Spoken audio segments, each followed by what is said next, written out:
오늘 본문 말씀을 가지고 요한복음 강의 19번째 시간으로 영과 진리로 예배하라라는 제목으로 말씀의 은혜를 나누겠습니다. 함께 제목을 따라 하시겠습니다. 영과 진리로 예배하라. 한 번 더 따라합니다. 영과 진리로 예배하라. 네, 감사드립니다.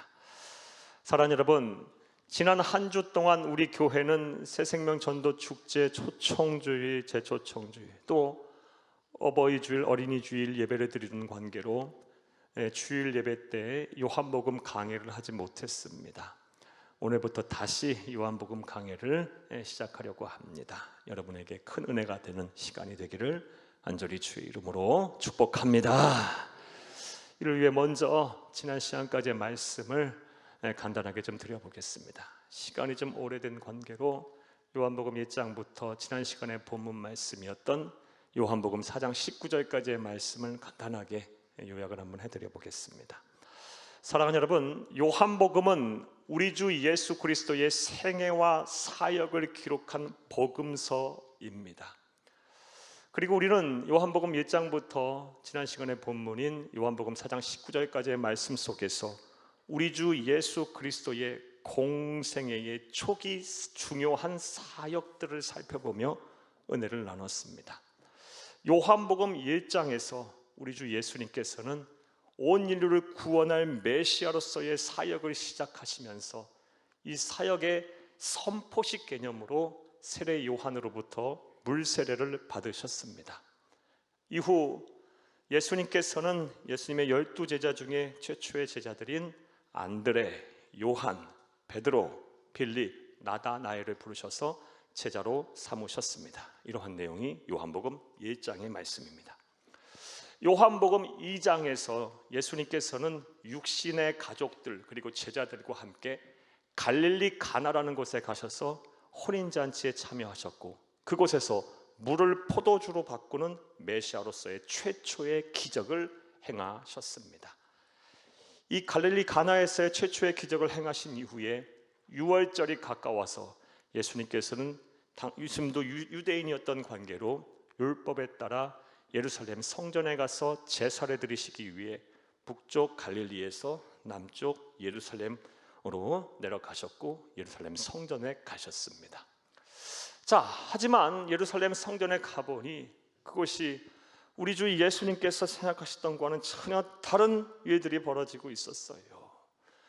만민이 기도하는 하나님의 전이 아닌 이 환전세를 내기 위해서 돈을 바꾸는 상인들로 덕실거렸고, 또 하나님께 제물이 드린다는 명목으로 짐승을 사고 파는 상인들로 가득 차 있었어요. 이런 모습을 보시고 예수님께서는 이 노끈으로 채찍을 만들어 책상을 뒤집어 엎으시고 짐승들을 다 내쫓으시면서 내 집은 만민이 기도하는 집인데 어찌 강도의 소굴로 만드냐 하며 성전을 깨끗하게 정화시키셨습니다. 이런 사건 이후에 예수님께서는 예루살렘 근방에 계속 머무시면서 성전 안에 출입하시면서 수많은 기적들을 행하셨고 천국 복음을 설교 전파하셨습니다. 이런 일이 있자 수많은 사람들이 예수님이 행하시던 기적을 보고 놀라 예수님을 따랐습니다. 이러한 내용이 요한복음 2장의 말씀입니다. 요한복음 3장으로 가게 되면 예수님의 이 행하시던 기적을 보고 놀라며 따랐던 수많은 사람들 가운데 유대인의 높은 관원이었던 니고데모라는 사람이 한밤중에 예수님을 찾아옵니다. 그러고 나서 예수님을 향하여 어찌하면 우리가 내가 하나님의 나라에 들어갈 수 있겠습니까? 어떻게 하면 구원을 받을 수 있습니까? 라고 물었어요. 그때 예수님께서는 물과 성령으로 거듭나지 아니하면 하나님의 나라에 들어갈 수 없다 하시며 거듭남의 비밀, 구원에 대한 방법에 대해서 말씀을 하셨습니다. 니고데모의 대화 이후 예수님께서는 계속해서 예루살렘에 머물면서 수많은 기적을 행하셨고 천국 복음을 전하셨으며 또 물로 제자들과 함께 세례를 베푸셨어요. 그러자 많은 사람들이 예수님을 따랐고 심지어 세례 요한의 제자들까지도 세례 요한을 떠나 예수님을 따랐습니다. 이러한 내용이 요한복음 3장의 말씀입니다. 지난 시간에 살펴본 요한복음 4장 1절부터 19절까지의 말씀은 이렇게 예수님께서 예루살렘 근방에서 사역을 하시고 천국 복음을 전파하시며 수많은 기적들을 행하자 많은 사람들이 예수님을 따르게 됐고, 예수님의 사역에 날개가 활짝 펴있던 그 시점에 예수님은 갑자기 예루살렘을 떠나 당시 유대인들이 극혐하던 이 사마리아를 통과하여 갈릴리로 향하시게 됩니다. 그리고 우리는 지난 시간에 왜 예수님께서 그런 일을 행하셨는지에 대해서 살펴보며 은혜를 나눴습니다. 그 이유가 무엇이었습니까? 먼저 세례 요한과 행여 생길 수 있는 갈등과 분열을 피하시기 위해서 예수님은 사역의 정점으로 향하던 그 시간에 모든 것을 내려놓고 예루살렘을 떠나 갈릴리로 향하신 것입니다. 사랑하는 여러분, 말씀드렸다시피 예수님이 사역을 꽃이 맑게 피우자, 메시아로서의 본성을 드러내며 초자연적인 기적을 베푸시자 세례 요한의 제자들까지도 다 세례 요한을 떠나서 예수님에게 더 왔어요. 이것을 보고 당시 세례 요한과 예수님과 대립각을 세우고 있었던 바리새인과 유대인들이 세례 요한과 예수님 사이를 이간질하려고 했어요. 그것을 잘 알았던 예수님께서는 행여 있을 수 있는 세례 요한과의 분쟁을 피하기 위해서 예수님께서 먼저 다 내려놓고 화평하게 하는 길을 선택하신 거예요. 이를 통해서 우리 그리스도인들이 세상을 어떻게 살아야 하는지에 대한 말씀을 지난 시간에 들었습니다. 우리 그리스도인들은 조금 손해보더라도, 조금 돌아가더라도, 조금 늦어지더라도, 조금 내가 마음과 생각에 상처를 입더라도 우리는 화평하게 하는 길을 선택해야 합니다. 내가 조금 죽어서, 내가 조금 손해봐서 우리 공동체가 평안하다면, 우리의 가정과 직장과 사업장의 교회와 삶의 일터가 평안하다면, 하나님의 사랑으로 충만하다면 우리는 그 길을 걸어가야 합니다. 예수님께서 걸어가신 길, 우리의 길이 되어야 할 줄로 믿습니다. 무엇보다 예수님께서 사역의 날개가 활짝 펼칠 그 시점에 정치, 경제, 사회, 문화, 특별히 종교의 중심지였던 예루살렘을 떠나 당시 사람들이 극혐하던 사마리아를 통과하여 갈릴리로 가신 무엇보다 중요한 이유는 사마리아 수가성에 있었던 한 여인을 만나서 구원하기 위함이었습니다. 그 여인이 어떤 사람이었습니까? 사랑하는 여러분, 이 사마리아 수가성의 여인은 남편을 5번이나 갈아치우고 지금도 살고 있는 사람이 남편인지 모르는 윤리 도덕적으로 완전히 타락한 여인이었어요. 그래서 사회적인 지탄을 받고 모든 인간관계와 사회성이 파탄난 여인이었어요. 소망이 없던 여인이었어요. 외톨이, 따돌림을 당하고 자기 편 하나 없는 정말 우울한 삶을 살고 있던, 소망 없는 삶을 살던 여인이었어요. 하지만 우리 주 예수님이 보시기에 그 여인 또한 천하보다 귀한 여인이었어요. 반드시 구원을 해야 했어요.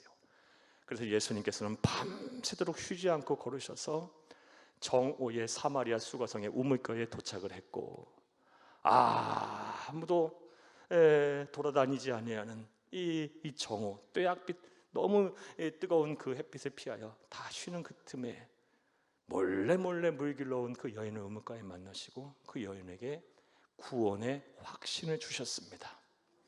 이 여인은 지난날의 과오와 죄책감으로 인해서 타오는 듯한 영혼의 갈증을 느끼고 있었어요.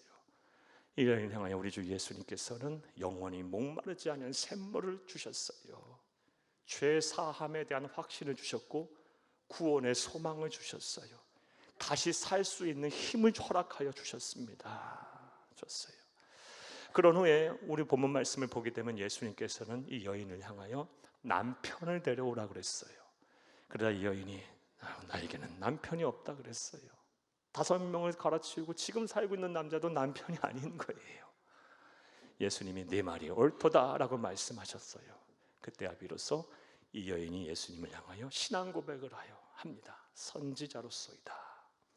자, 이러한 대화가 있고 나서 이 사마리아 수가성 여인이 갑자기 대화의 주제를 전환을 해요. 빨리 전환을 해요.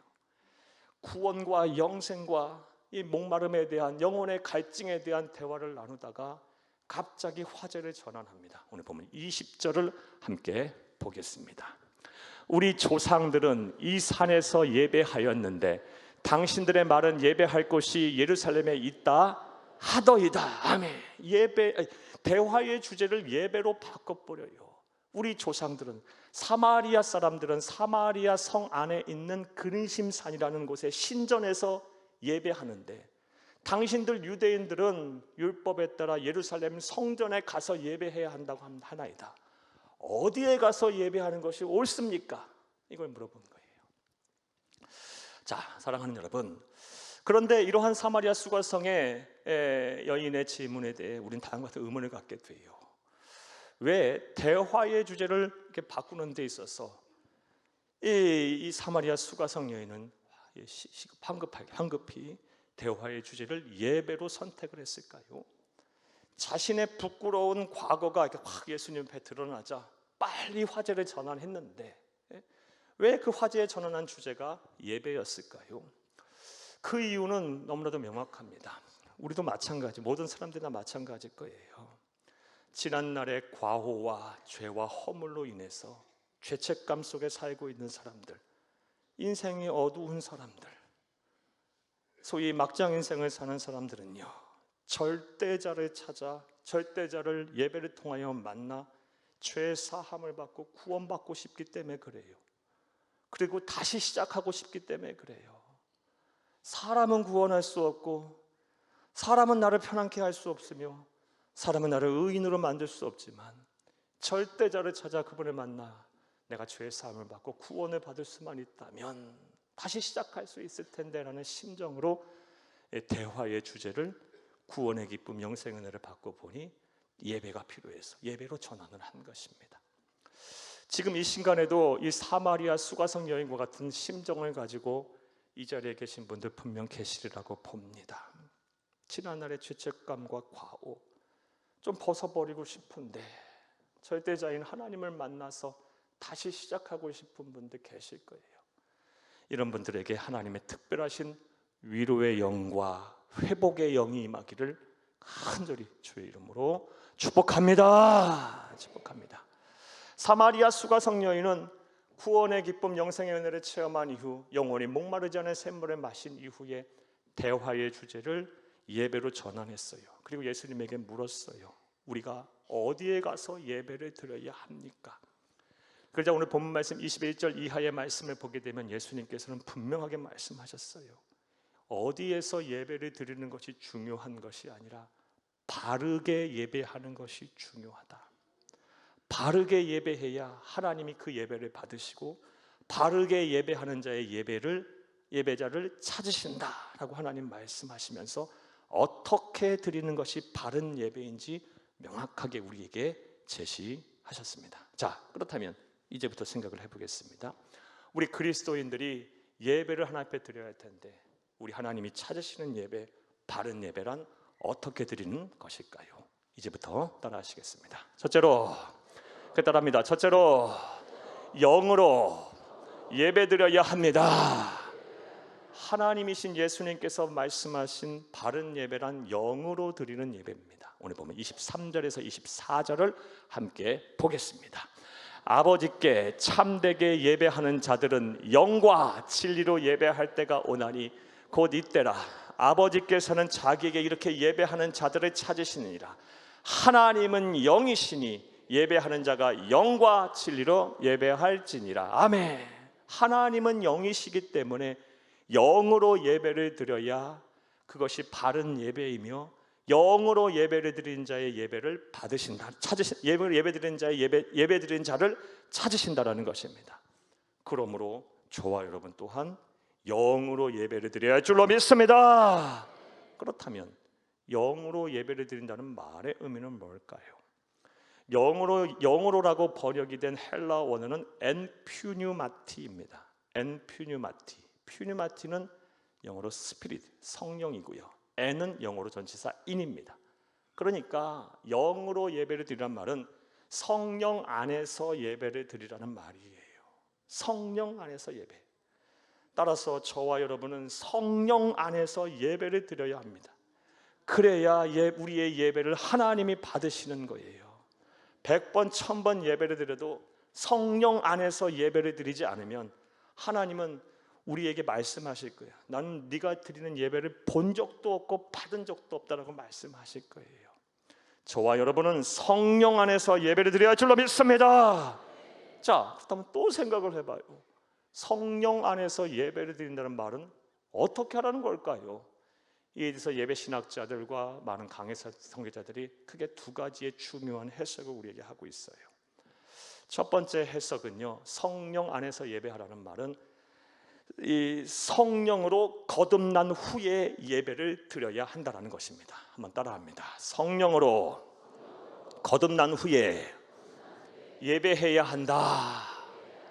성령 안에서 예배하라는 말은, 영으로 예배하라는 말은 성령으로 거듭난 후에 예배를 드려야 한다, 이 말씀을 하시는 거예요. 즉 우리가 우리의 죄를 회개하고 예수를 그리스도 믿어 하나님으로부터 의롭다 하심을 받고 구원의 선물을 받은 후에 예배를 드려야, 그런 사람의 예배를 받으신다라는 것입니다. 그렇지 아니하고 불신자로서 그저 절대자를 찾고자 하는 그런 마음으로 예배 드린다면, 물론 하나님의 특별하신 은혜와 섭리가 있을 수 있겠지만 정확하게 말씀드리면 영으로 예배를 드리는 예배가 아니기 때문에, 성령 안에서 드리는 예배가 아니기 때문에 그런 사람의 예배는 안 받으신다는 거예요. 그러하기에 사랑하는 여러분, 먼저 우리는 성령 안에서 성령으로 거듭난 후에 예수를 그리스도 믿어 구원의 선물을 받은 후에 예배 자격에, 예배자로서의 자격 조건을 갖추고 예배를 드려야 합니다. 사랑하는 여러분, 이런 관점에서 여러분에게 말씀드려 볼게요. 여쭤볼게요. 지금 여러분들은 다 성령으로 거듭나셨습니까? 구원의 분명한 확신이 있으십니까? 천국을 소유하셨습니까? 예수 그리스도 믿음으로 의롭다 하심을 입으셨습니까? 이게 예배자의 조건이에요. 자격 조건이에요. 만약 이 문제가 해결되지 않으신 분들은요, 이 문제부터 빨리 해결을 하셔야 돼요. 오늘 설령 예배에 처음 나왔다 할지라도 나 같은 자도 예수 믿을 수 있나요? 네, 있을 수 있어요. 하나님의 자녀 될 수 있나요? 네, 될 수 있어요. 나는 죄인입니다라는 것을 분명하게 인정하고 예수님께서 내 죄를 대신하여 십자가에 죽으셨음을 믿으며 내 공로가 아닌 예수의 공로로 말미암아 내가 하나님의 자녀가 된다라는 믿음을 가지세요. 그리고 앞으로의 남은 여생 예수와 복음을 위해 살기 위해 결심을 하세요. 여러분의 귀한 생명과 귀한 삶을 예수에게 맡겨보세요. 그러면 예배자의 자격이 되는 거예요. 성령으로 거듭난 거예요. 성령 안에서 예배할 수 있는 거예요. 그리고 이미 이런 구원의 확신이 있으신 분들은 어떻게 해야 하냐? 구원에 대한 감격과 기쁨 하에 예배해야 되는 거예요. 이게 성령으로 거듭난 후에 예배하는 거예요. 여러분에게 또 여쭤보겠어요. 지금 여러분 안에는 구원에 대한 감격과 기쁨이 있으십니까? 나 같은 자가 어떻게 구원을 받을 수 있었을까? 어떻게 예수를 믿을 수 있었을까? 이 세상은 잠시 잠깐뿐이고 나를 위하여 천국을 예비하셨으니 나는 죽어도 산 것이라. 나는 영생할 것이다. 내 편 하나 없다 할지라도 나보다 나를 더 사랑하시는 전지전능하는 하나님이 내 편이 되시니 나와 함께 하시니 이것이 얼마나 큰 은혜이자 기쁨인가. 이런 구원에 대한 감격과 기쁨을 가지고 지금 이 자리에 와서 예배를 드려야 그것이 성령 안에서 예배하는 거예요. 그런 자의 예배를 받으시는 것입니다. 부디 구원에 대한 확신과 구원에 대한 감격과 기쁨으로, 다시 말해 성령으로 거듭난 후에, 다시 말해 성령 안에서 영으로 예배하는 여러분 되기를 간절히 주의 이름으로 축복합니다. 성령 안에서 예배한다는 또 다른 말은요, 또 다른 의미는 성령의 도우심을 받으며 예배해야 한다는 것입니다. 한번 따라합니다. 성령의 도우심을 받으며 예배해야 한다. 이게 성령 안에서 예배한다는 말이에요. 사랑하는 여러분, 지금 하나님의 영, 그리스도의 영이신 성령님께서 지금 이 자리에 우리와 함께 하심을 믿으십니까? 그렇다면 그분의 도우심을 구하면서 지금 이 자리에 예배 드리고 계셔야 돼요. 사랑하는 여러분, 생각을 한번 해보시기를 바랍니다. 우리가 어떻게 해서 우리의 찬송이 하나님을 영화롭게 하겠어요? 죄인인 우리가. 또 우리가 무슨 기도를 어떻게 해서 우리의 기도가 하나님의 보좌에 온전히 상달될 수 있겠습니까? 또 우리가 말씀을 들을 때 우리가 어떻게 해서 하나님의 음성을 들을 수가 있겠어요?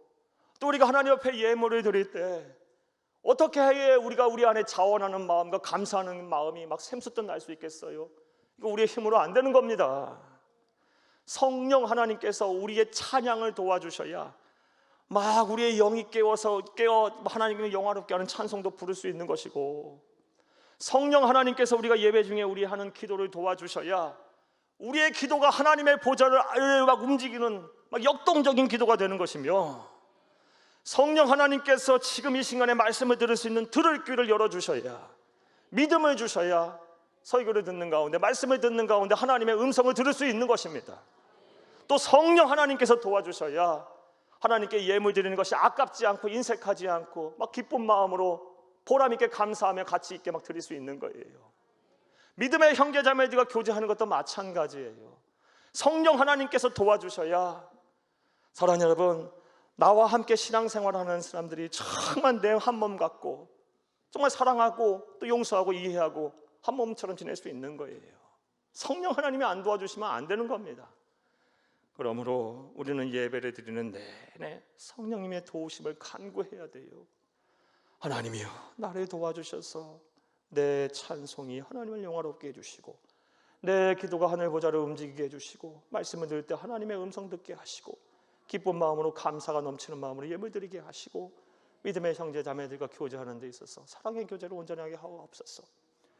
이런 마음과 이런 준비와 이런 기도와 이런 생각 속에 지금 예배를 드려야 이 영으로 드리는 예배인 거예요. 성령 안에서 드리는 예배인 거예요. 이런 준비, 이런 작업, 이런 과정 없이 예배 드리면요, 성령 안에서 드리는 예배가 아닌 거예요. 우리의 의지로 예배 드릴 수 있는 게 아니에요. 사랑하는 여러분, 피조물이 창조주의 영역에 어떻게 접근을 합니까? 어떻게 그 의에 도달할 수가 있겠습니까? 안 되는 겁니다. 전적인 하나님의 끌어올리심, 인도하심, 도와주심으로 인해 가능한 거예요. 성령의 도우심을 간구하며 그분께 은혜를 구하며 간절히 사모하며 성령의 도우심에 따라 예배하시는 여러분들이 다 되기를, 영으로 예배하는 여러분이 다 되시기를 간절히 주의 이름으로 축복합니다. 우리 주 예수님께서 우리에게 가르쳐 주신 바른 예배란 영으로 예배하는 거예요. 영으로 예배한다는 것은 예배 자격 조건부터 갖추라는 겁니다. 성령으로 거듭난 후에 구원에 대한 분명한 확신과 구원에 대한 감격과 기쁨 속에 예배하라. 그리고 성령의 도우심을 인도하심에 따라 예배하라라는 것입니다. 바로 알고 바로 믿고 바로 전하는 여러분 되기를 다시 한번 간절히 주의 이름으로 축복합니다. 또 두 번째로 우리 주 예수님께서 우리에게 말씀해 주신, 가르쳐 주신 바른 예배란 어떤 예배일까요? 따라 하시겠습니다. 둘째로 진리로 예배드려야 합니다. 23절 24절을 다시 한번 읽겠습니다. 아버지께 참되게 예배하는 자들은 영과 진리로 예배할 때가 오나니 곧 이때라. 아버지께서는 자기에게 이렇게 예배하는 자들을 찾으시느니라. 하나님은 영이시니 예배하는 자가 영과 진리로 예배할지니라. 아멘. 진리로 예배하는 자를 하나님은 찾으신다. 진리로 예배해야 한다. 그러므로 저와 여러분은 진리로 예배해야 할 줄로 믿습니다. 자, 그렇다면 생각해 봐요. 진리로 예배한다는 것은 어떻게 하는 걸까요? 또한 예배 신학자들과 강해 설교자들이 크게 두 가지의 중요한 해석을 우리에게 하고 있어요. 의미 있는 해석이, 저도 공감하는 해석이에요. 첫 번째 진리로 예배드리라는 해석은요, 진리인 하나님의 말씀이 충만한 예배를 드리라는 것입니다. 한번 따라합니다. 진리인 하나님의 말씀이 충만한 예배를 드려야 한다. 이게 진리로 예배하는 거예요. 사랑하는 여러분, 진리란 무엇입니까? 진리의 사전적인 정의는요, 세상이 어떻게 변화하든 간에 변하지 아니하는 사실을 가리켜서 진리라고 해요. 그런데 사람이 한 말과 글, 기록물 중에 이 세상의 변함에 따라 다양한 해석이 할 수밖에 없고요, 변하지 않는 것들이 어디 있어요? 오직 하나님의 말씀만 변하지 않고 세세 무궁토록 있어요. 그래서 하나님의 말씀이 진리인 거예요. 이것을 성경은 다음같이 말하고 있습니다. 베드로전서 1장 24절 25절을 함께 보겠습니다. 그러므로 모든 육체는 풀과 같고 그 모든 영광은 풀의 꽃과 같으니 풀은 마르고 꽃은 떨어지되 오직 주의 말씀은 세세토록 있도다 하였으니 너희에게 전한 복음이 곧 이 말씀이니라. 아멘. 풀은 마르고 꽃은 시들어도 오직 유일하게 주의 말씀은, 하나님의 말씀은 세세토록 있도다, 진리다, 이 말씀이에요. 사랑하는 여러분, 그러하기에 우리는 진리인 하나님의 말씀이 충만한 예배를 드려야 합니다. 그렇게 드릴 때 비로소 우리의 예배를 하나님은 받으시는 거고, 하나님의 말씀의 충만함 속에 드리는 자의 예배자를 하나님은 찾으시는 거예요. 그런 이유로 우리가 드리는 예배 중에 하나님의 말씀을 해석하고 적용하고 선포하는 이 설교가 우리의 예배에 큰 비중을 차지하고 있는 것입니다. 자, 그런데 이와 관련해서 요즘 전 세계적으로 이렇게 볼 때 참으로 안타까운 예배들이 많이 나타나고 있어요. 하나님께서 찾으시는 예배는 진리인 하나님의 말씀이 충만한 예배인데, 사랑하는 여러분, 많은 사람들이 예배를요 정치 선동장으로 바꾸고 있어요. 정치적인 의장을 밝히고 주장을 하고, 그렇게 해서 하나님의 진리인 하나님의 말씀이 충만하지 않는 예배, 충만한 예배를 드리지 못하고 있어요. 또 어떤 사람들, 어떤 예배는요 자신의 학술 경연장으로 막 바꾸고 예배를 드리는 경우도 있고요. 또 강단에 막 희화화하면서 우스갯소리하고 신변잡기적인 얘기를 늘어놓으면서 예배를 저하시키는, 예배의 질을 떨어뜨리는 분들이 얼마나 많은지 몰라요. 내가 어느 교회나 어느 목사님들, 어떤 성도들을 비판하고 비난하려고 하는 말씀이 아닌 거예요. 우리부터 잘하자는 얘기예요. 예수 다시 오실 때까지 우리 잘하자는 말씀이에요. 하나님의 말씀대로 신앙생활을 해야죠. 왜곡하면 안 되는 거예요. 변질시키면 안 되는 거예요. 예배는요 진리인 하나님의 말씀이 충만해야 합니다. 저는 우리 세안교회 담임 목사로서 날마다 기도하는 게 있어요. 저와 함께 신앙생활하는 이 순간, 그리고 예수 다시 오실 때까지 우리 세안교회 말씀의 강단은요 하나님의 진리인 하나님의 말씀이 충만하게 하게 하옵소서 하고 날마다 기도해요. 예배를 준비하고 또 하나님의 말씀을 전하는 설교자나 아니면 이 예배에 함께 참석하는 모든 성도들이나 누구나 할 것 없이 하나님의 말씀을 듣기를 사모하고 또 그 말씀을 듣고 실천하기를 애쓰며 하나님의 말씀에 깊이 있는 탐구와 깊이 있는 연구를 하고 또 적용을 하고 실천을 하는 그런 우리 교회 되게 해주시고 우리 예배 되게 해달라고 날마다 기도해요. 사랑하는 여러분, 예수 다시 오실 때까지 우리 교회, 우리 예배는 그리해야 할 줄로 믿습니다. 사랑하는 여러분, 진리로 예배드리라는 말의 또 다른 해석은요 진리인 예수 그리스도가 중심이 된 예배를 드리라는 말씀이에요. 한번 따라합니다. 우리 주 예수 그리스도가 중심이 된 예배를 드려야 한다. 사랑하는 여러분, 이게 진리로 예배를 드리라는 말씀이에요. 우리 주 예수님께서는 진리이십니다.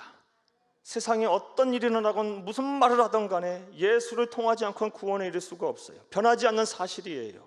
달라지지 않은 사실이에요. 문화와 인종과 역사를 초월해서 예수만이 구원자이며 예수만이 소망이고 예수를 통하지 않고 참된 행복에 이를 수 없다는 것은 진리, 변하지 않는 사실입니다. 그래서 예수님께서 이 세상 계시는 동안 당신이 직접 당신의 입으로 내가 진리다라고 말씀하셨어요. 요한복음 14장 6절을 함께 읽겠습니다.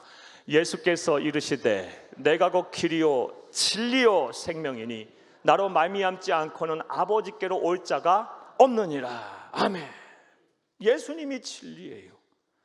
그러므로 우리의 예배는요 예수가 막 중심이 되어야 합니다. 예배의 중요한 구성 요소인 찬송 안에도요 예수에 대한 이야기로 막 가득 차야 돼요.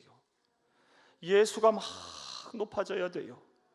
또 우리가 중요한 예배 구성요의 또 다른 중요한 구성 요소인 기도도요 오직 예수 그리스도의 이름으로 기도해야 하는 거예요. 가톨릭처럼 어떤 성인의 이름으로 기도하는 것도 안 되고요, 또 누구의 죽은 자를 위해서 기도하는 것도 아니고요. 우리는 오직 진리인 예수 그리스도의 이름으로 기도하는 거예요.